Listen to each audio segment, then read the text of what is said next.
we are being targeted. We are easily being marketed. So if you are complaining about your parents and you're estranged from your parents, and now you're even putting in, a Google prompt or a chat GPT prompt, something about your parents, or that you hate them or had an argument or whatever, you're very much going to be singled out and targeted to fuel that hatred against your parents. Yeah. And I think we can all be on this call and probably be very aware that this is happening in the world that we live in, because it wasn't our world, being older generations. And I see my kids just easily giving away their privacy. Like, you have to agree to all of those things in order to get access to something that you want. We're not reading those privacy policies. We're not. Mm-mm. And you're just saying yes, yes, yes, and you're giving that information away.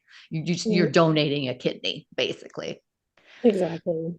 What Can't get around it.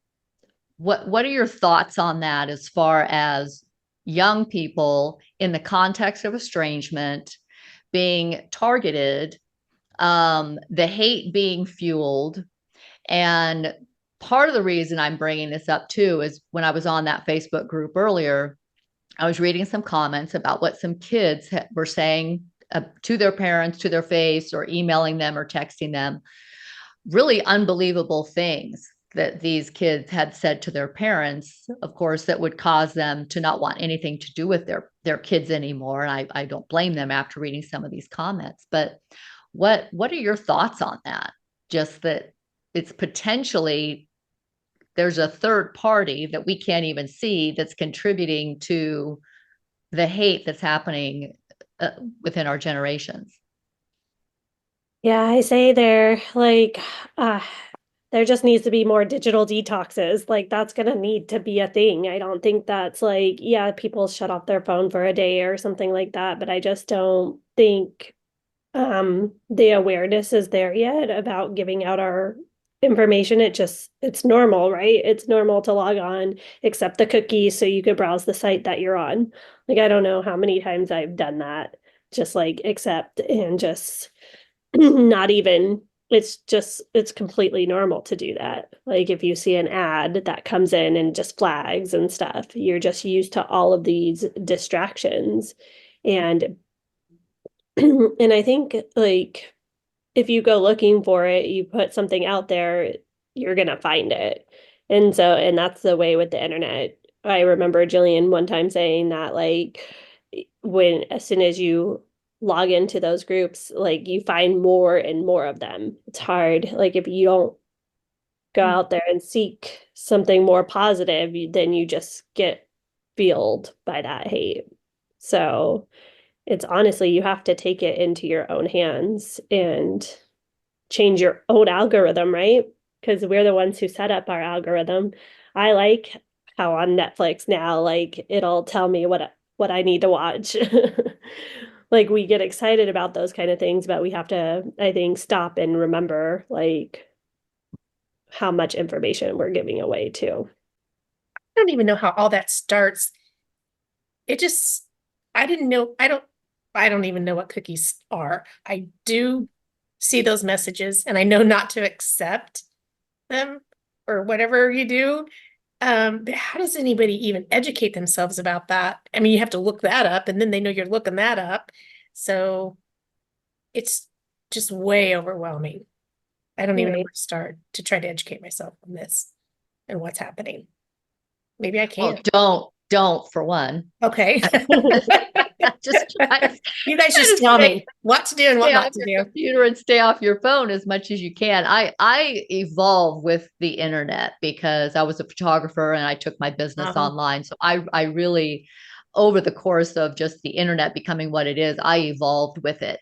And I was Google Analytics certified at one point. It was a lobotomy. It was the most difficult thing I've ever done. And they don't even have it anymore because everything changed so quickly.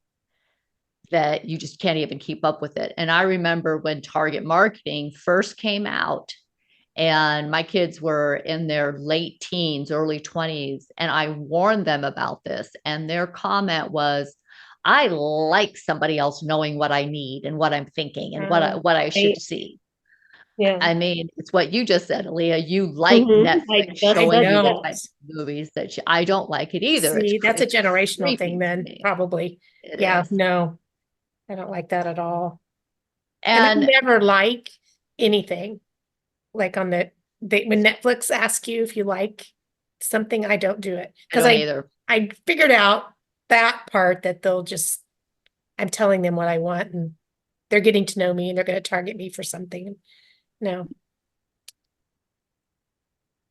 There was a book, it's out now. I haven't read it. I don't think I don't know if I will read it, but it was written by a Google exec, and it's called Scary Smart. And basically what's happening right now is that chat GPT and AI and the robots are gathering information based on what they're fed, what they're reading. Of course, that's all they're doing. They're just harvesting information. Well, as we know, the most vocal people online are the haters. Right. And so this is what AI is beginning to think is normal, because anybody who doesn't even want to participate in that stuff is just going to shut it off and not participate. But the haters just really get going. And so that's what we're cultivating. Like, and somebody in the comments said, I think it was Jenny, my daughter's very clever. I'm afraid she is in those groups under a fake name. Even using a fake name, you're still identified. And that's also where this so much, bravery comes in with the hate speech and everything else, is you're under a fake profile or a fake name, but AI knows who you are, and that's creating part of your profile. You are not anonymous, but they think that they are.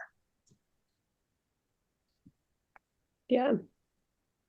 It's crazy. I know Facebook and Instagram are at least trying to hack down on like fake users and stuff like that, because there's AI users out there that they're not even real people, that like one Instagram account has like a bunch of followers and it's just all AI images.